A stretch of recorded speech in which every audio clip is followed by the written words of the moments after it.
नमस्कार मित्रांनो, आज आपण श्री स्वामी समर्थ महाराजांची एक प्रेरणादायी बोधकथा जाणून घेणार आहोत। ही कथा आपल्याला जीवनात योग्य मार्गदर्शन आणि सत्याची ओळख करून देणारी आहे।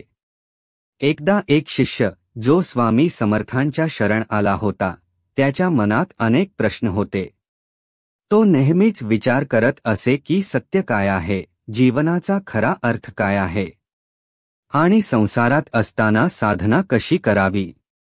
या प्रश्नांचं उत्तर शोधण्यासाठी तो स्वामींच्या चरणी आला आणि आपल्या मनातील शंका दूर करण्याची विनंती केली। शिष्याची परीक्षा। स्वामी समर्थांनी शांतपणे शिष्याचं ऐकलं आणि त्याला एक काम करण्यास सांगितलं। त्यांनी शिष्याला एका मडक्यात पाणी भरून आणण्यास सांगितलं। शिष्याने लगेच ते मडके घेतलं आणि पाणी भरायला गेला। पण मडक्यात छिद्र होती, त्यामुळे शिष्य जसं पाणी भरत होता तसं पाणी वाहून जात होतं। अनेक वेळा प्रयत्न करूनही मडके पूर्णपणे भरलं गेलं नाही। शिष्य थोडा निराश झाला आणि स्वामी समर्थांच्या चरणी येऊन म्हणाला, स्वामी, हे मडके कधीच पूर्ण भरत नाही। मी कितीही पाणी भरलं तरी ते वाहून जातं। स्वामी समर्थांचं मार्गदर्शन। स्वामी समर्थांनी शांतपणे उत्तर दिलं, बाळा, हेच तुझ्या प्रश्नाचं उत्तर आहे। तुझं मन म्हणजे हे मडके आहे। तुझ्या मनात अनेक छिद्र आहेत, तुझ्या इच्छांची, मोहाची, लोभाची आणि अहंकाराची।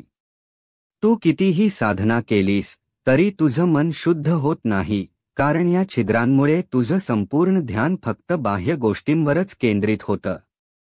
जर तुला सत्य आणि ज्ञान प्राप्त करायचं असेल तर प्रथम या छिद्रांवर मात कर।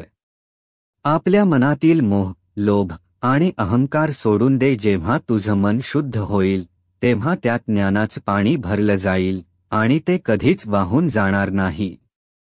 निष्कर्ष। शिष्याने स्वामी समर्थांच्या या उपदेशातून खूप काही शिकलं। त्याने आपल्या जीवनातील मोह, लोभ आणि अहंकारावर विजय मिळवण्यासाठी साधना सुरू केली आणि थोड्या कालावधीत त्याचं मन शुद्ध झालं।